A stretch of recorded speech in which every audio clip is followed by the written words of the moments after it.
The LinkedIn Podcast Network is sponsored by TIAA. TIAA makes you a retirement promise, a promise of a guaranteed retirement paycheck for life. Learn more at TIAA.org/promises pay off. LinkedIn presents.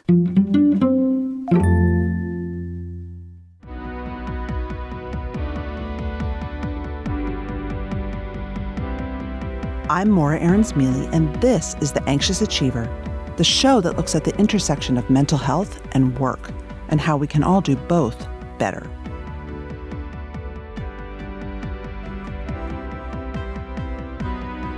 One of my guests today says that any leader should think of themselves as an elite athlete does.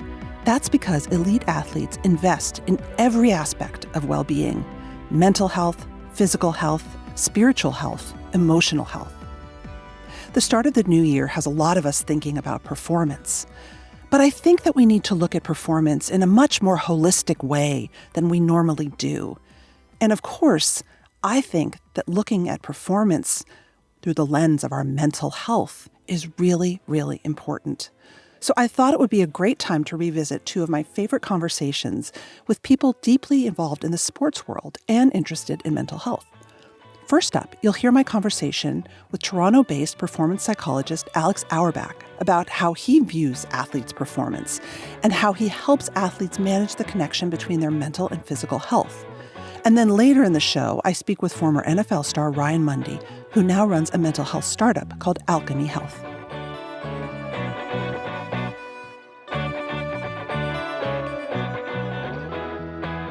I just have to ask at the outset, I feel like there's a stereotype that athletes might not be as in touch with their feelings as people in other professions, but I intuitively feel like that's not true. What do you say about that? It's a really interesting hypothesis and maybe generalization we've made about athletes, I think in part because we see them do some really demanding physical things. They're sort of juggling pressure and these other circumstances that might feel overwhelming to people. But I actually think sport itself and playing the game is like one of the purest expressions of emotion that we can see. And you see these flashes of really deep emotion, often in the heat of these competitions, right? A player makes a big shot and you see him or her scream. And that scream is sort of like a mixture of joy and relief and release and all sorts of other things. And so there is a real deep connection to the emotion there. But, in the play and the back and forth of the competition, sometimes it's a little bit harder to pick it up. So I'm with you. I actually see athletes as being very attuned to their emotion. And I think the other dimension where that plays out, of course, is teamwork, right? The more connected you are to how you feel, the more connected you can be to how others feel, which is a critical part of performing well as a group and a coordinated group. Yeah, that sort of intuitively makes sense. And we'll get into this, but obviously you have to manage emotion skillfully when you're in those high stakes scenarios. We often think about or talk about controlling emotion. And I like your language of managing emotion a bit better. I mean, what we know now from a science perspective is your emotion is always present. You're always feeling something, right? Whether you have consciously labeled it and interpreted it or generated it into something that you can more tangibly feel, like sadness or happiness or joy, is a different story. But there's always some level of emotion to be managed or regulated. And what we know is that self-regulation is one of the hallmark skills that differentiates elite athletes from sub-elite athletes, in large part because they are able to direct their thinking, feeling, and physiology in ways that support high performance. And so obviously managing emotion in the heat of the moment is a really critical part of that. And some of that comes with doing tactical things like knowing what you're feeling and labeling your emotion, even if it's internal. Mm-hmm. And some of it comes from, repeated skill and practice managing emotion under pressure. Okay, first tell us, what do you do? What does it mean to be, what do you call yourself, and what does your job look like?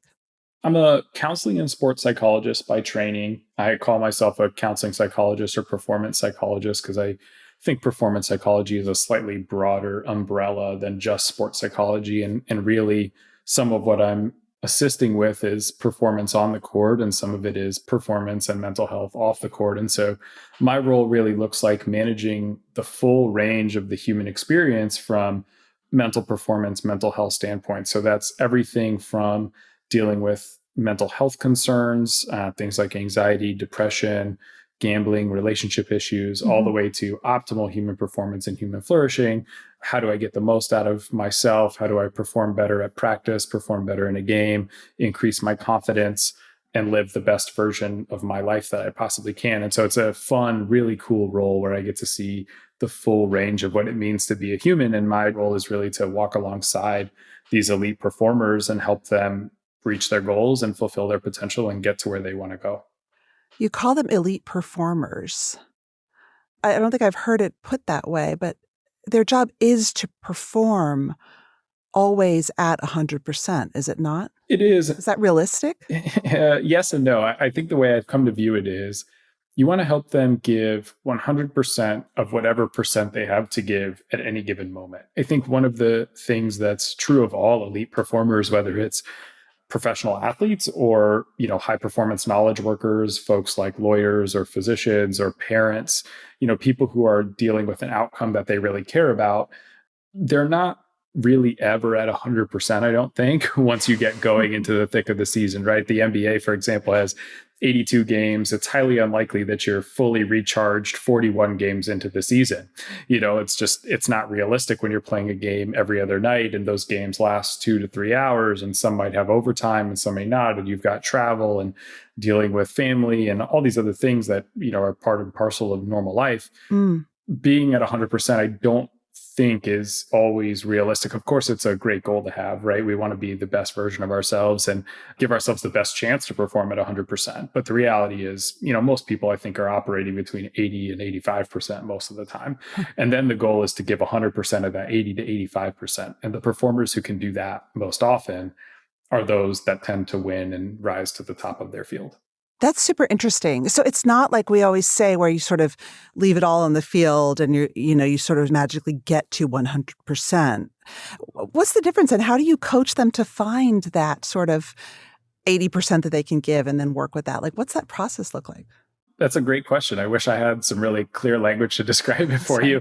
I think for me, it looks a lot like sort of returning to these wells of motivation, energy, interest, curiosity, excitement, novelty, right? The parts of human experience that generate energy for us, and seeing if we can keep those top of mind while we're also working on, something that's motivating in terms of improving our core skill set or working towards some particular goal. So for example, we might be thinking about a goal for the season, and maybe it's, a particular shooting percentage, or it's stepping into more of a leadership role. So we might keep that top of mind and think about how that's playing out on a day-to-day basis and how do we give a little bit of effort there. We might be talking about recovering from an injury. And so how do we give 100% of whatever it is that we have to give there, whether that's being a great teammate on the bench or giving effort for the 2 to 4 minutes you might play in a given night. There's all sorts of ways you kind of get creative with figuring out how do we tap into that energy, while recognizing, to your point, like giving 110% is not really a thing. And I think in some ways pushing for that level of attainment, it's not to say we don't want people to work hard, but it is to say people sort of intuitively know that's not possible. And so it actually is like a disengaging way of thinking about it. Whereas I think people can more readily connect with this idea that like, I'm not always 100%, but I know what it looks like to give the best effort I can give right now. And that's really what we're after. It's kind of like the opposite of perfectionism in a way, right? Which is like, I'm just going to push myself so hard to an unattainable goal versus I'm going to pursue excellence, and I've defined what excellence looks like for me. Yeah, I see it as an element of like adaptive perfectionism, maybe, where it's this idea that you are working toward being the best that you can possibly be. You are working toward doing things that are very tactically relevant in sport, like minimizing mistakes, right? I mean, that is a part of what it means to win a basketball game or a football game or do anything really that's performance related. Like part of high performance is minimizing mistakes, which right, like you're a surgeon, you don't make a mistake with someone's heart. 100%, right? I mean, that would be catastrophic. And so, of course, we're trying to do that as much as we possibly can, but it's not about, yourself as a person being incomplete or imperfect or in some way not whole when a mistake does happen or when you lose a game. And I think that more adaptive framing does help these peak performers consistently give great effort, frame success in a way that's achievable and attainable and repeatable, that maybe the way we traditionally think of perfectionism doesn't quite lend itself to. Yeah.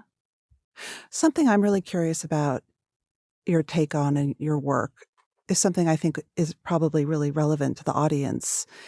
And of course, relevant to all humans, which is that, we have stuff.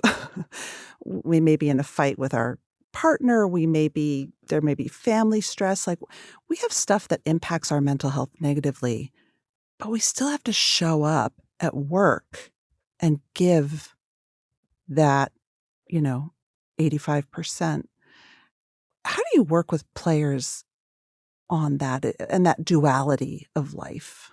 Yeah, it's a wonderful question. And I think about this often, both for, myself, obviously, as a normal person showing up in a high performance environment, and of course for our players. I think the first step to me is figuring out how to be present wherever you are with whatever you're doing. So I think one of the ways that life outside of sport, let's say in my example, right, life away from the game, impacts or interferes with peak performance is by drawing attention out of the present moment and into a space where there's not really anything you can do with it right now, right? Like, it doesn't help you in the fourth quarter of a basketball game to be thinking about a child at home who might be sick, right? Or a partner who's struggling with something, or a family member who is dealing with another issue, or a conflict that you have going on, because there's nothing you can do in that moment to address that or improve that. And so one of the places we start is in training presence, right? And the simplest way to do that is through something like meditation, where we know, regular mindfulness practice, for example,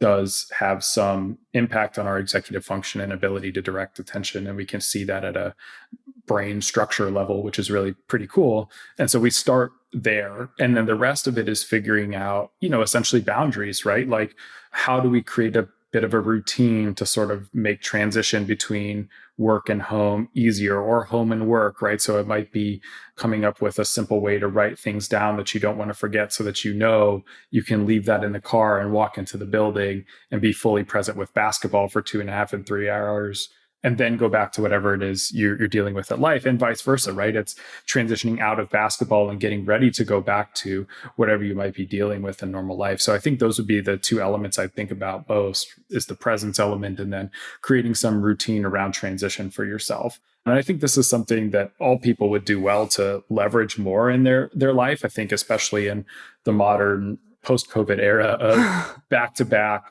Zoom meetings and work looking a lot like home and home looking a lot like work. And the two are like more blended than they've ever been.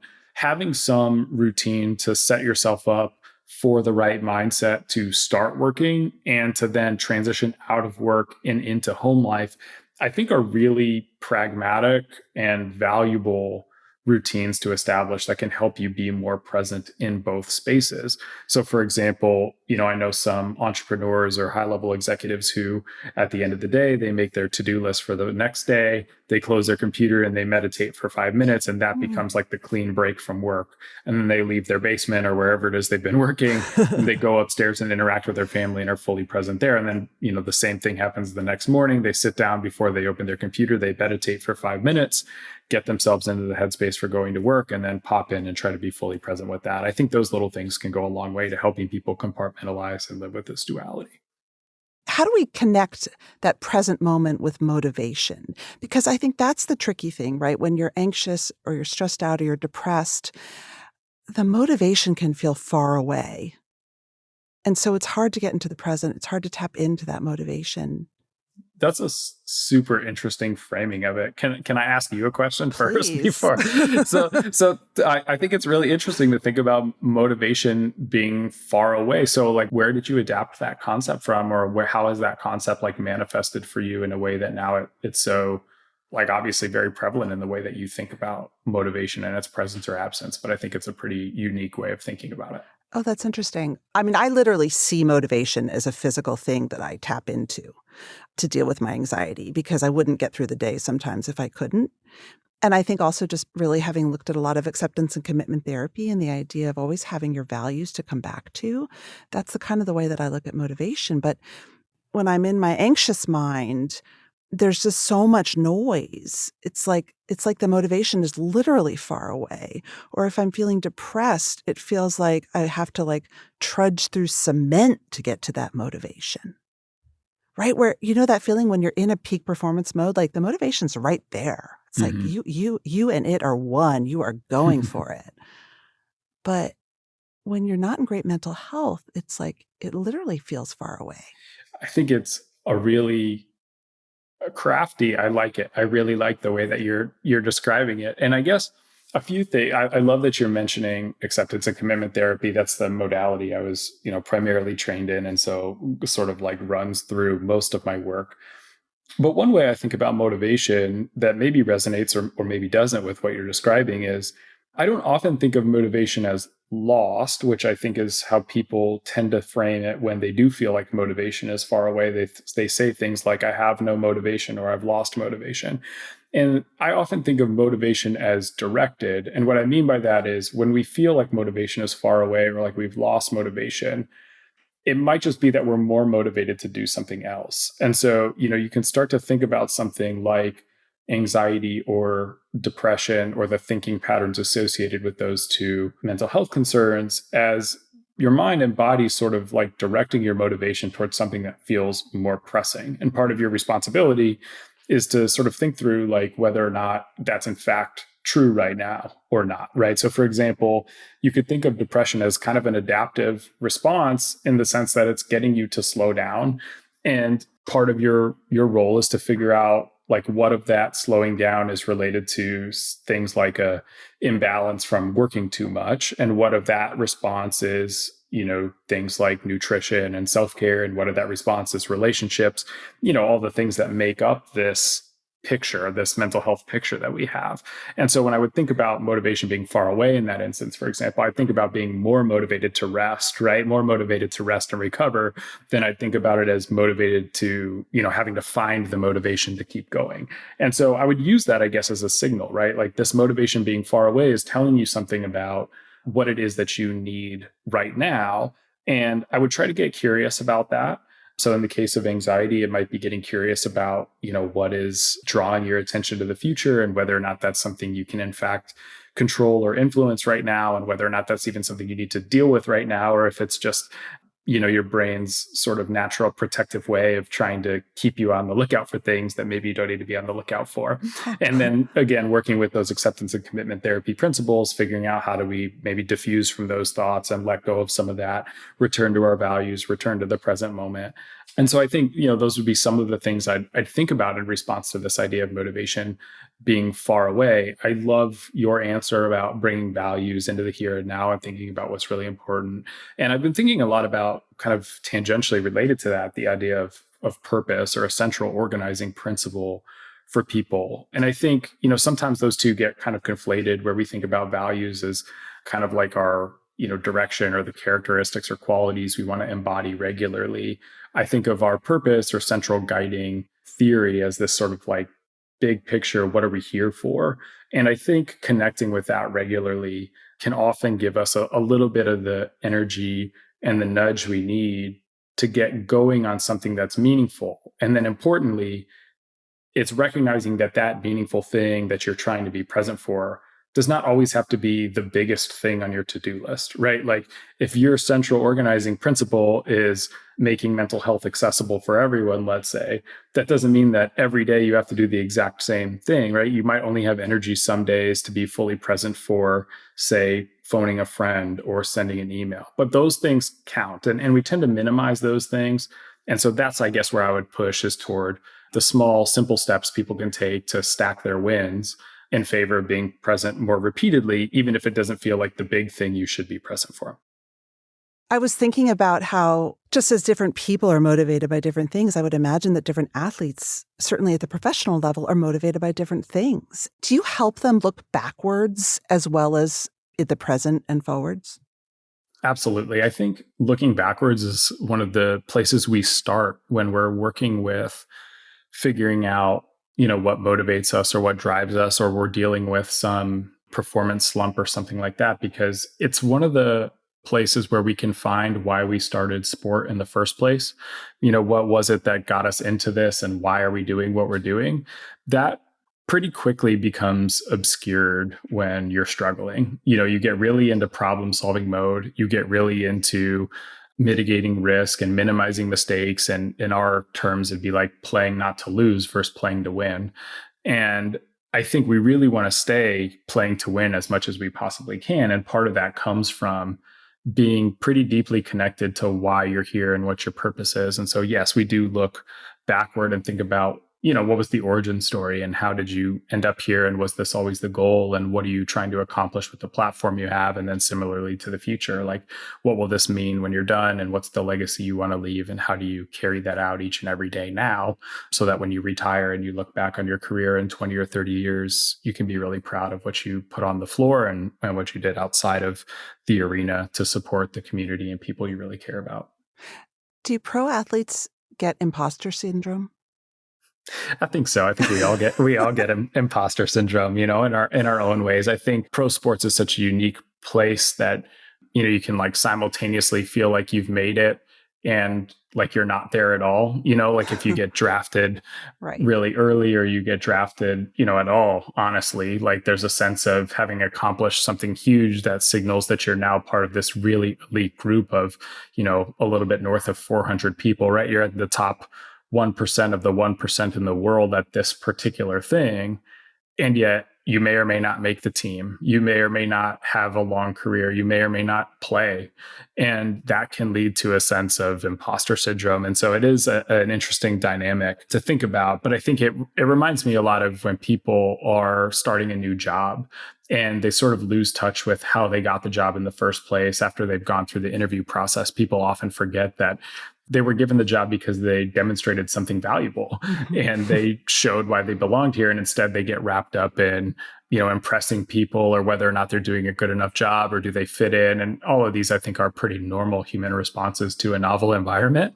We're looking for signs of belonging, but it's in that process, we lose touch with the sort of qualities and skills and talents we demonstrated to get here in the first place. And there's a balance there I think we have to try to find.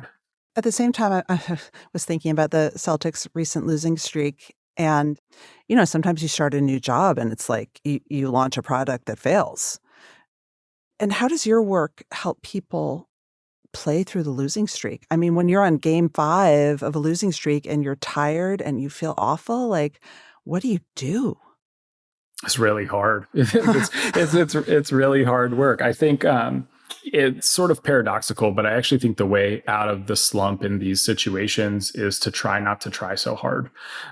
And, often people will be in a losing streak of whatever kind, right? A project failure or a product launch failure or a losing streak in the NBA or NFL or whatever sport it is.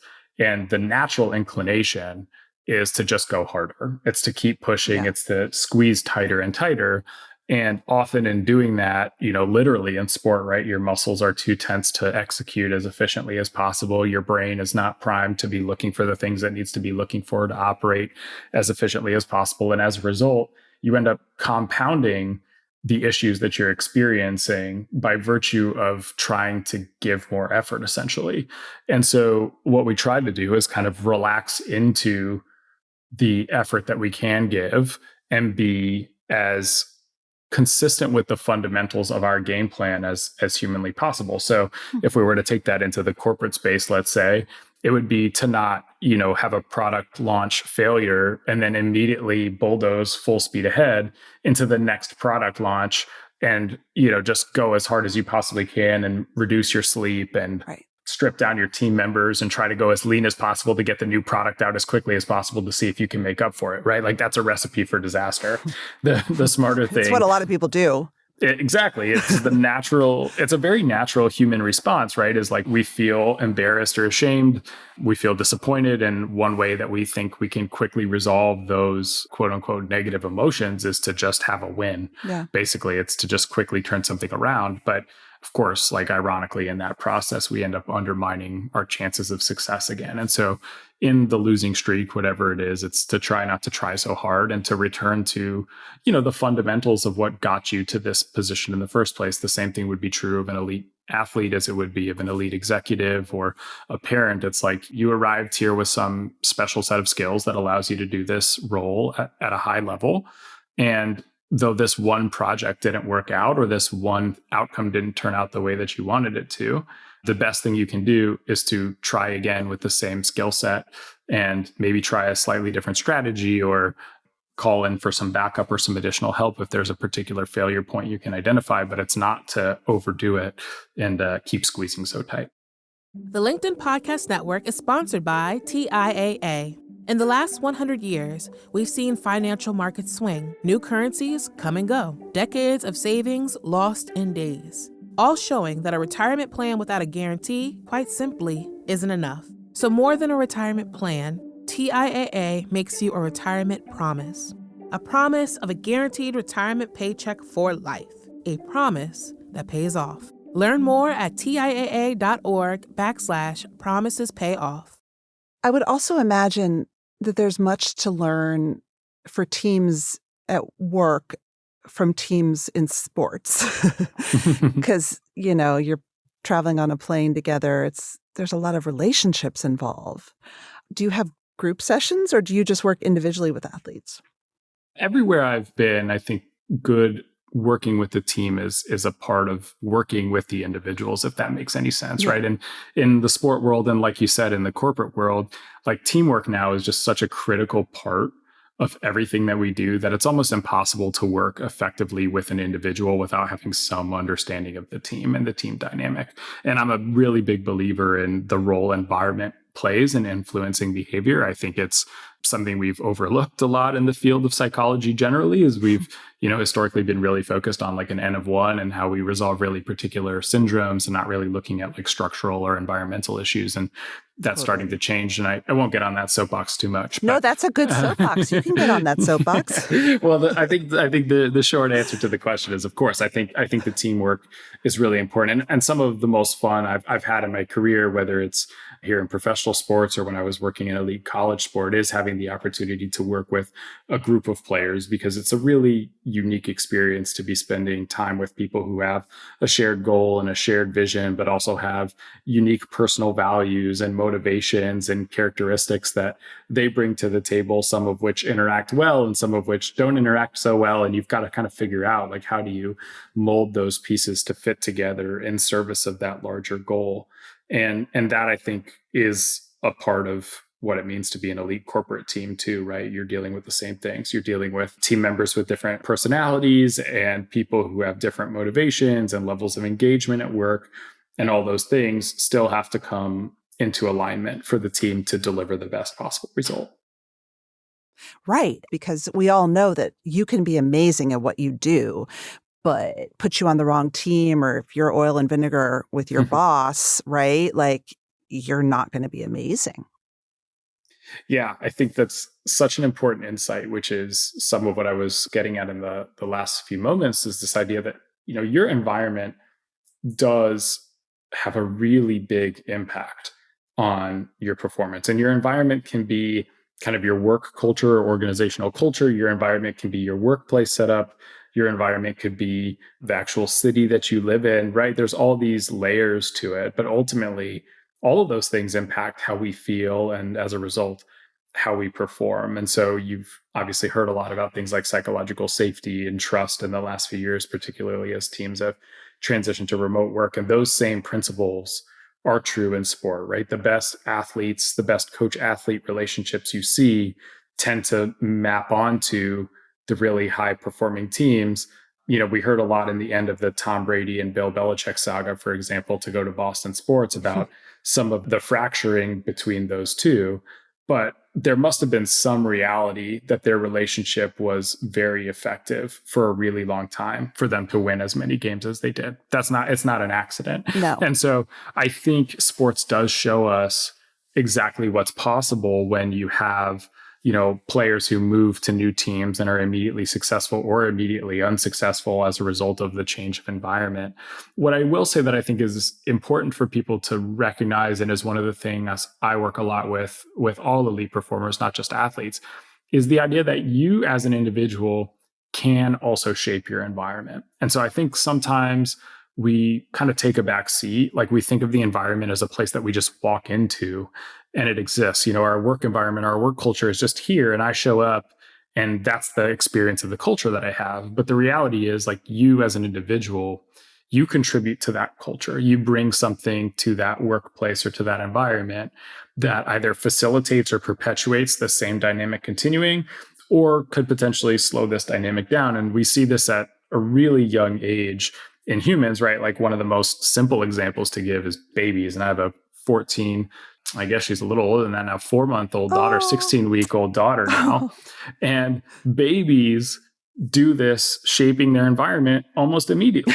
Like, they cry, and then mom and dad come running in and figure out what's going on, and they do the routine, right? They feed the baby, change the diaper, clothe the baby, and then you try to comfort the baby.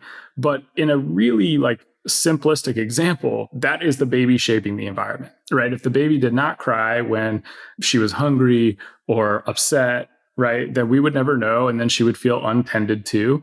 And vice versa, right? If she cried and we never responded, that would be problematic, but she would learn that crying doesn't get a response, and then she would try something else to get us to respond. And so we see this kind of construction of our environment from really, really early ages in humans, and it just kind of continues to evolve over time. And so I do try to encourage the performers that I work with to think about what ways they can make their environment work for them. So if you have a boss or a coach or a teammate that you struggle with, it's starting to think about how you put yourself in a position to manage that relationship most effectively.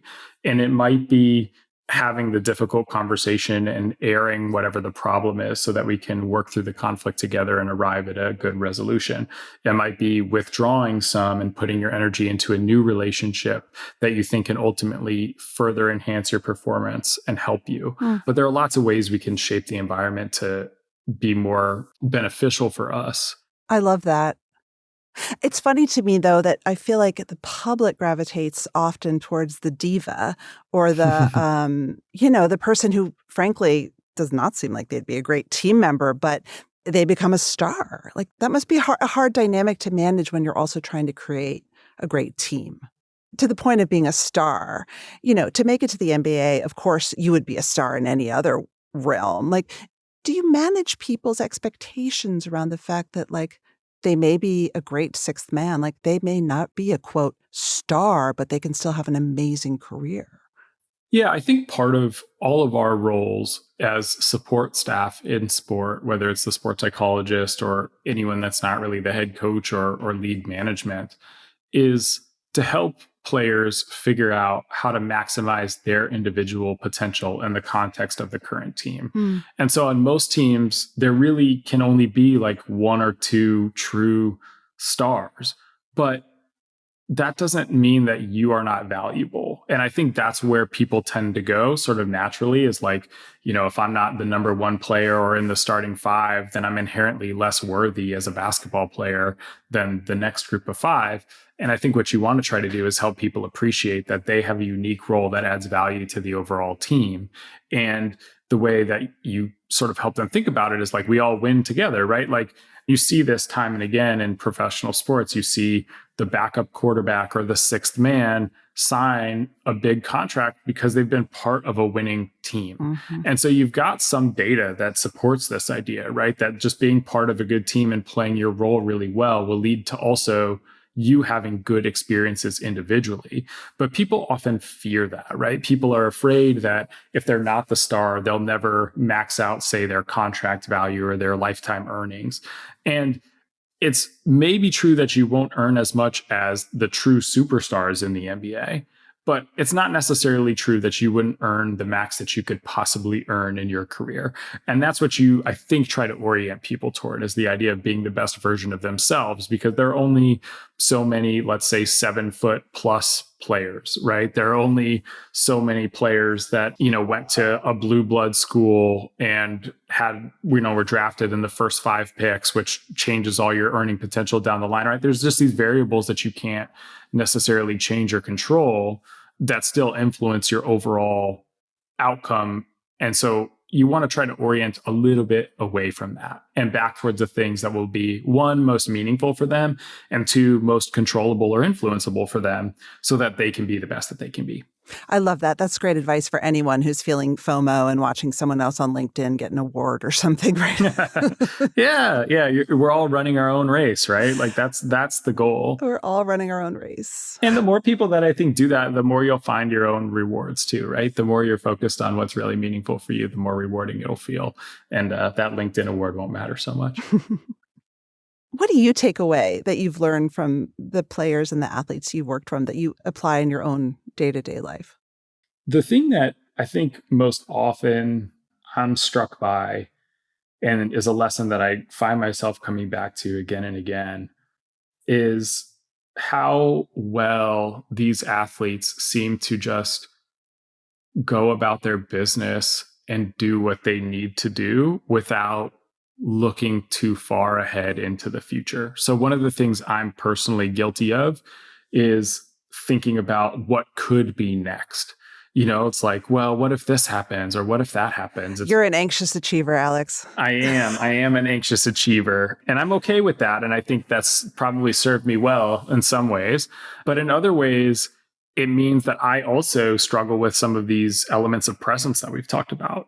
And I find myself sort of like looking around and not being where I should be. And I'm always impressed with the players who manage to just show up every day and like their contract's running out in 6 months and they're not even worried about it right now. It might play out in the back of their mind, but they show up every day, they give great effort, they try to play their best, and then they do it again tomorrow. That level of commitment, the ability to do repeatedly boring things, I think is incredibly impressive and is something that I have tried to lean into more and more. And honestly, is something I've learned from them and I think have gotten better at, I would say, in the last 4 to 6 years, has been being a little bit more present and in part just trusting that the hard work will lead to the good things. And so these players at every level I've worked at, honestly, have this incredible ability to just fully kind of immerse themselves in the game, stay focused on that, and fall in love with boredom and become excellent. And if I could figure out how to do that more often, I'd be in a really good spot. Whew. I'd be a much better tennis player, that's for sure. We'd all be better at whatever sport hobby we had, that's for sure. And better in life too.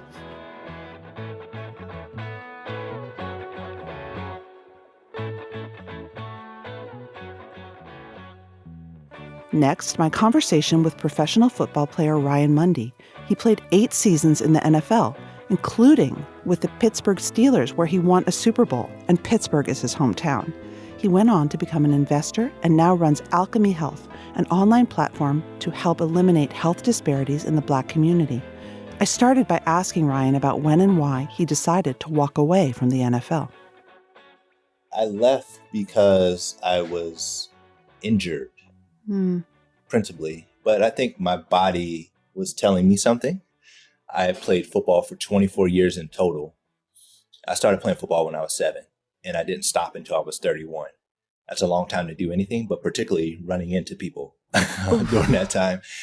And I just got into a space, I think from a physical standpoint, where when you're over 30 in the NFL, that's like, quote, over the hill a little bit. And I had an injury, back injury to be specific, that took me out for the 2015 season. Being injured, having a back injury, being over 30, your body is just different. And then subsequently, I started to have different thoughts about the game. And I distinctly remember one point in time where I was watching a play and I said, wow, that looks like it hurts. And I had never said that about anything related to football. The violence of the game was very natural to me. but my mindset and my approach to the game started to shift drastically.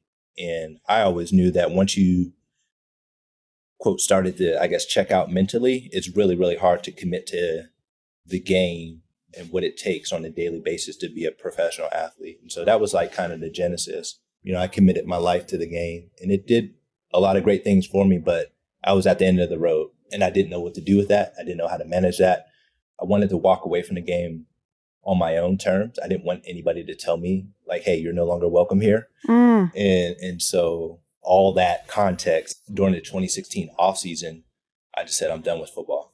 I would imagine you went through some sort of a grieving period. I mean, I would imagine also that like since you were 7, this was probably your whole life, and then to lose it. Yeah. The way that I think about things, like I'm probably not even on this call had I not played football, right? So the subsequent, all the events that happened during that time period got me to this point. My education came because I played football. My financial status became because of like house, all these things. I could draw a line back to football. And when you no longer are able to do that at the young age of 31, it is a massive, massive, massive blow to you. I was always trying to fancy myself as like, hey, I'm more than an athlete. I want to explore opportunities outside of football. And I was doing this while I was an active NFL athlete. So I was doing like educational programs at schools like Wharton, Notre Dame. I even got my MBA at the University of Miami, Florida, all while I was an active NFL athlete. Preparing for the day of which like I'm no longer an athlete. But even still with all that preparation and education, man, I got hit with a ton of bricks when I was done. Were you depressed? Absolutely. Depressed, and also dealing with a ton of anxiety, right? And the way that I look at depression and anxiety is like past and future. The depression was coming from like, look, again, I built my whole life around this and I no longer can do that. Woe is me. How do I deal with that? How do I move forward? Anxiety comes from, I'm no longer doing what I used to do. What am I going to do next? I have no idea what to do, right? So dealing with both of those, trying to reconcile with the past, but then also looking forward and saying like, man, I don't even know what the future holds for me right now. I can't tackle people anymore. I can't physically tackle people anymore. No, for real. That was my job, to tackle people. I have a question. It's kind of a sidebar, but when that's your job, do you feel like your approach to anger is different? Like you sort of have a natural physical outlet for anger and a lot of those emotions. And do you think that changes you as a person or how you manage emotions? Yes. You have to learn how to not let them control you, not let them overtake you, not let them take you off the course of the desired goal or outcome. Yeah. A really like micro example, but a relevant example would be like, think about like, there's a lot of plays that happen during a football game. If I have one bad play, I can't sit in sorrow and say, oh man, I had a really bad play. Why? Because I have another play coming up immediately after that. Right. And the guy across from me is looking to either, get by me, score a touchdown, whatever it is. So I have to quickly like move on and not always try to get too attached to what happened previously. Mm-hmm. That's a great skill for life, though. It is. So was mental health something you ever struggled with before that moment at 31 when you left football? Nope. Nope. Didn't even know what it was. Didn't have a high degree of awareness or emotional intelligence as it relates to like how I'm feeling on the inside. And then also from like the macro environment, like those conversations just weren't had. They're not had in that fashion that they're being had now. Like there was no podcast about it. There was no social media posts of it. There was none of that. There was no business around it. There was no Alkeme Health. And so like the education and awareness around like mental and emotional health was not on my radar. And I think that's even when I was dealing with what I was dealing with in 2016, like it was still a very different landscape. It just wasn't on my radar, but I knew something was wrong, and something was very wrong at that point. But leading up into that point, I just had no experience with it. So you knew something was wrong, and now you work in mental health. Like, what was that evolution? Did you go see a doctor and the doctor said, I think you're depressed? Like, how did you get from A to B and then now where you are today? Yeah. During that time of injury or contemplation of like retirement after that 2015 season, like the winter of 2016 and the spring of 2016, I knew I needed help outside of myself. Again, I was physically hurt. I was emotionally hurt, and I didn't know what to do. And I just went to Google and said, like, look, I need help outside of myself, but I don't know what that looks like. Researched various sports psychologists in the area, and all of those were very, very bad experiences, to be honest with you. Really? Yeah, it was not a good experience for me at all. You know, I would get in there and people would be talking to me, and I'm in the context for those conversations was around like, look, I'm trying to figure out like what I should be doing with my life right now. I don't know what I want. I don't know who I am outside of football, all these things. And it was just rubbing me the wrong way. And I didn't feel a connection to the professional that I was sitting in front of. And so like, even with that, when I wasn't connected to that person, like the slightest of questions would rub me the wrong way. So you asking me about like, well, you know, how much money would you make if you went back? Like, that's not a deciding factor for me. You know what I mean? Like, Someone actually asked you that? 100% asked me that. This was a mental health professional? Yes. Whew. Yeah, that's what I was dealing with. You know, like, I've made money and I'm not playing football. That's not my driver here. Right. Or that's not like the reason why I would go back and play football. Let's put it that way. And yeah, it was just high degrees of like insensitivity. And I looked at in reflection, I looked at it, said like, well, why is that? And I came to the table with two big identities, right? Being an athlete and being a Black man, and working through both of those at the same time felt impossible during that time period. And I went through several different professionals, finally got to the right landing spot, but it took so much time, effort, perseverance, and energy. Yeah, it was a bad experience for me. Were the therapists you saw initially all white? Yes. Yeah. Do you think that's a piece of it? Yes. I mean, data supports it. Yes, absolutely. It was a piece of it, for sure. Yeah. And I didn't, you know, I think when we talk about what we do at Alkeme, like, we now know, backed by data, that our community, the Black community, and also people of color, like, that's the starting point. Like, look, if I'm going to talk to somebody, I need their background, not only from a credential and professional experience, but like life experiences matters. Mm-hmm. Because in those contexts, like, I don't want to have to get in a chair and have to explain what it means to be a Black man or what it means to be a Black athlete. So yeah, I do think that was a big part of it.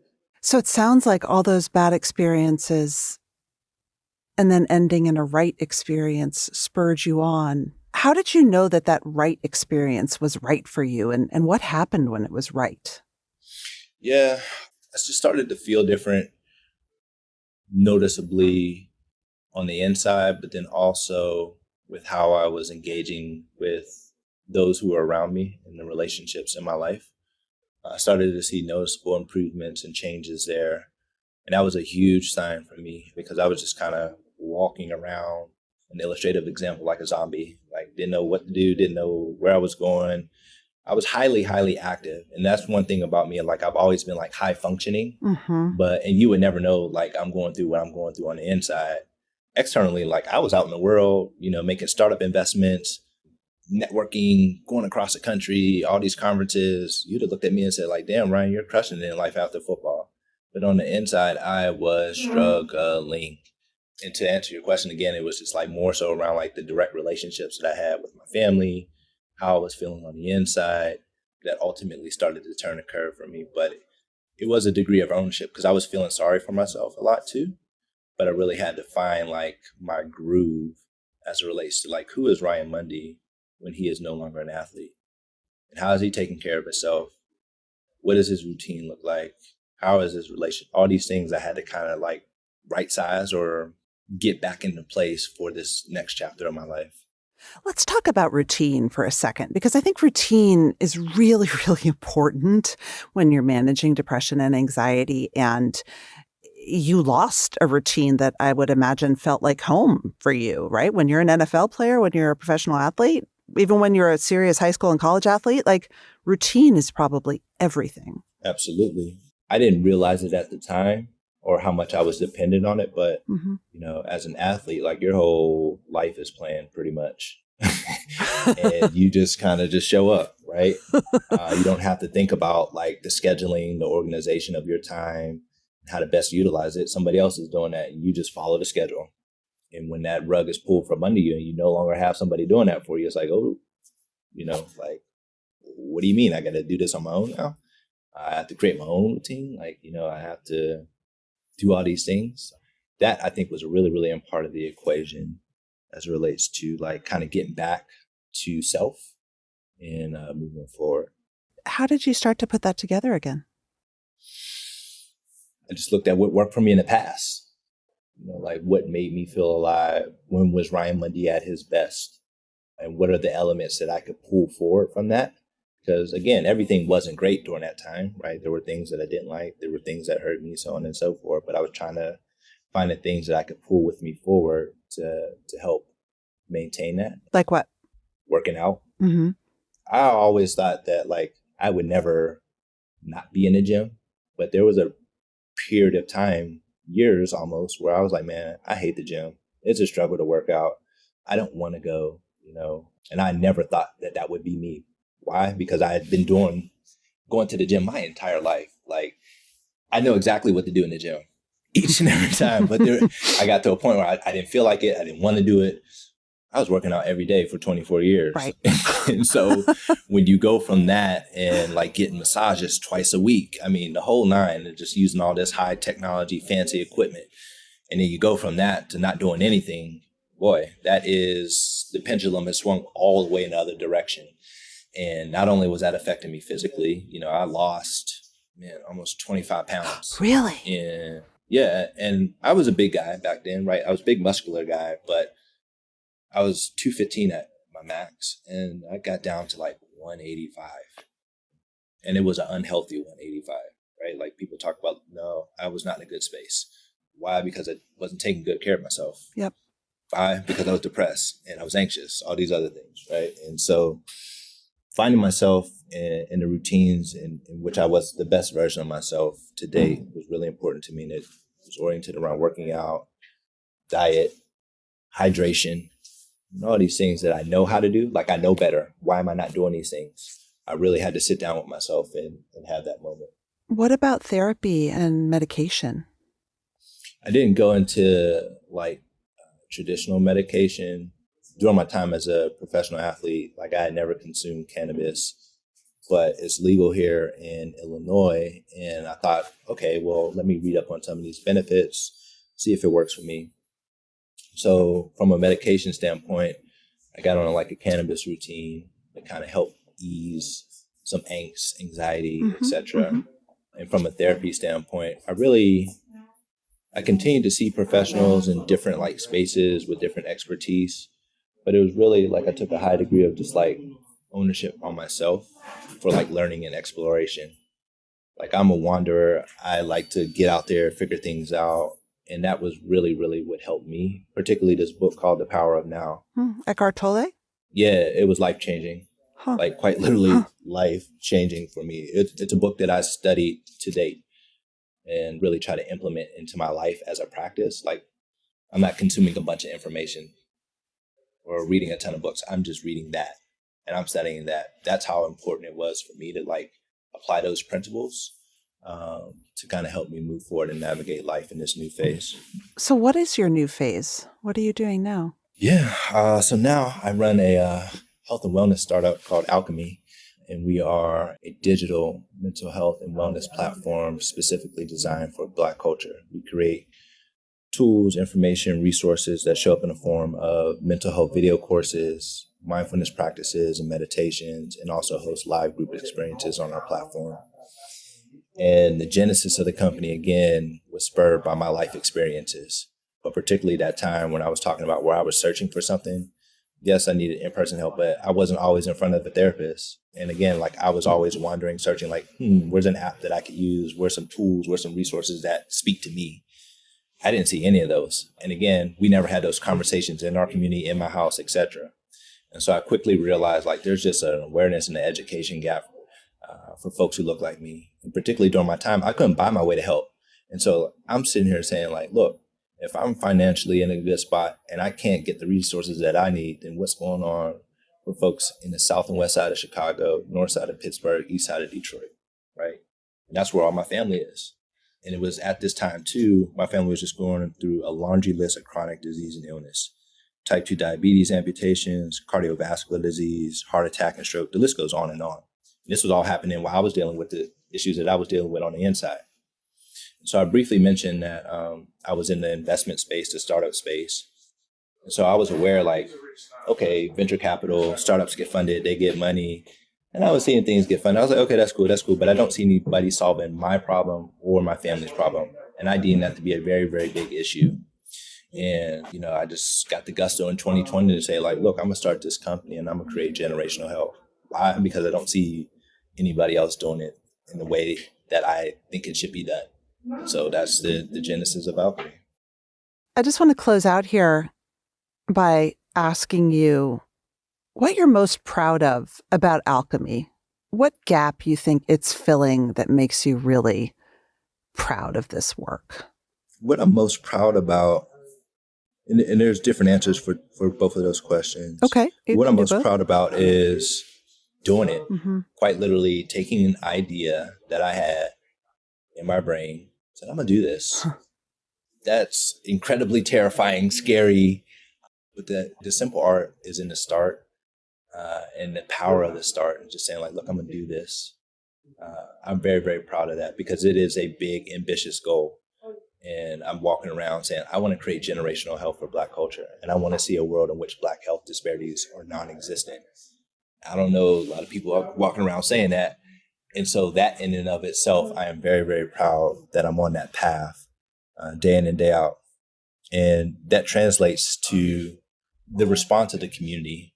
I knew this was an important initiative, but each and every day I go to our platform and I read comments that people leave on our content. And each and every time I do that, it warms my heart and it will never, ever, ever, ever get old.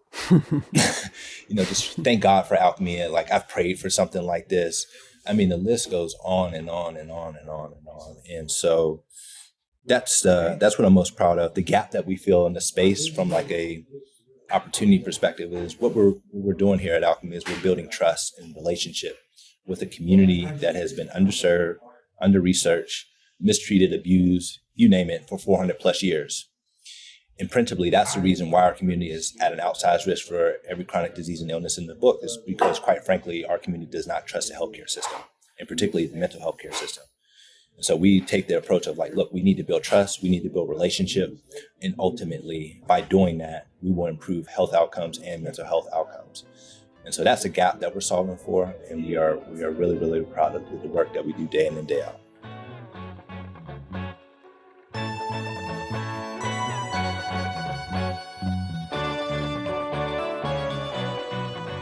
That's it for today. Our show is produced and edited by Mary Dew. Our assistant producer and sound engineer is Nick Krinko. Many thanks to the LinkedIn Presents family and to all our guests for sharing their stories. If you love the show, tell your friends. I would love you to leave a review because they really matter in helping the show get found. You could also follow us or subscribe. If you have a question for me or you want to submit an idea for the show, find me on LinkedIn, where you can follow me, message me, I promise I'll write back, or subscribe to my newsletter for more from the Anxious Achiever world. Thanks for listening.